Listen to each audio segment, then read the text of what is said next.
और पेचकस से वार किए, कमर पर, सर पर, इस तरीके के वार किए, उसे बंद किया, उन दोनों को मारपीट शुरू की। शराब के नशे में हत्याओं के कई मामले सामने आते हैं और ऐसा ही अब ये मामला सामने आया है। नमस्कार, मेरा नाम है किंजल चौहान और आप देख रहे हैं तेज तर्रार। इस वक्त हम मौजूद हैं दिल्ली के त्रिलोकपुरी इलाके में। दिल्ली में आए दिन हत्या के मामले सामने आते हैं और ऐसा ही एक हत्या का मामला इस वक्त हमारे सामने आया है और इस वक्त हम मृतक के परिवारजनों के साथ में मौजूद हैं। तो आइए जानते हैं उनसे कि पूरा मामला क्या है। जी, आपका नाम? गुलाब।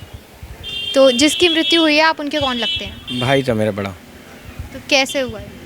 वो दिहाड़ी मजदूरी करता था, जो उनको लेकर जाता था तो वो उसके पास कुछ पैसे रुके हुए थे, तो उनसे मांगने के लिए वो परसों गया था उसके पास। दो दोस्त थे, वो दोनों गए थे, उनके पैसे रुके हुए थे।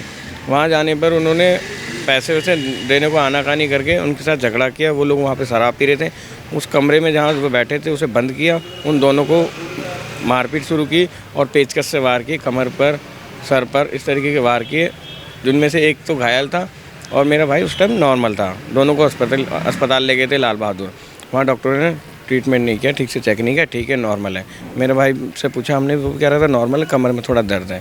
उसके बाद वो रात को घर आया, उसकी रात को तबीयत बिगड़ी, सुबह तक थोड़ा सीरियस सा होने लगा, उसकी सांसों में दिक्कत आ रही थी। हॉस्पिटल लेके गए, उसके बाद वो डेथ हो गई उसकी।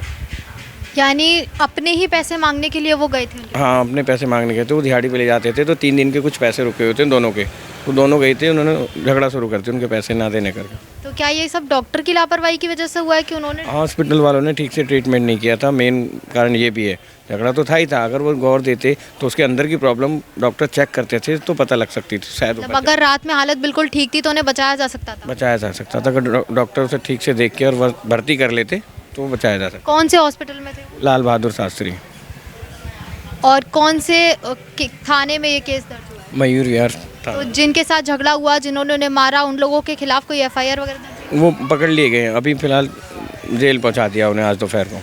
तो आप पुलिस की सहमति से खुश हैं कि उनको पकड़ लिया गया है? पुलिस के, हाँ, पुलिस ने अच्छा सपोर्ट किया। बस हम नाराज़गी हमें हॉस्पिटल वालों से है, लाल बहादुर वालों ने बिल्कुल भी अगर शायद गौर दिया होता, ट्रीटमेंट अच्छे से किया होता, शायद वो बच सकते थे।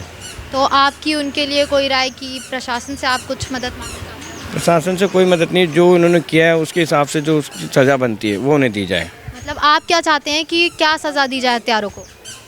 कानून के हिसाब से जो सज़ा है हम तो चाहेंगे वही मिले, जो उस हिसाब से उन्होंने किया है। बाकी हमें कोई एक्स्ट्रा कुछ नहीं, बस जो उनका कानून करेगा।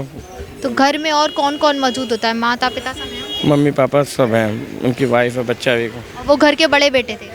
उनसे 2 बड़े और हैं। तो जैसा कि आपने देखा कि दिल्ली में हत्याओं के मामले थमने का नाम नहीं ले रहे। अपने ही पैसे मांगने गए व्यक्ति की पीट कर हत्या कर दी गई, पेचकस से वार किए गए, इस तरह से घायल किया गया। हालांकि जब वो घायल हुए तब वे बिल्कुल ठीक थे, रात में ठीक थे, सुबह उन्हें सांस लेने में तकलीफ हुई, हॉस्पिटल में भर्ती कराया गया तो डॉक्टर की लापरवाही की वजह से जान चली गई। इसमें किसकी गलती है? पहले जिसने मारा वो उन लोगों की गलती है। शराब के नशे में हत्याओं के कई मामले सामने आते हैं और ऐसा ही अब ये मामला सामने आया है। डॉक्टर की लापरवाही से ही जान चली गई। उन्हें बचाया जा सकता था अगर डॉक्टर समय पर ठीक से इलाज कर देते तो। हालांकि ऐसा नहीं हुआ। इस पूरे मामले पर आपकी क्या राय है हमें कमेंट बॉक्स में ज़रूर बताइए। तब तक के लिए बने रहिए हमारे साथ और देखते रहिए तेज तर्रार। दिल्ली से कैमरामैन नरेश कुमार के साथ मैं किंजल चौहान। देखते रहिए तेज तर्रार।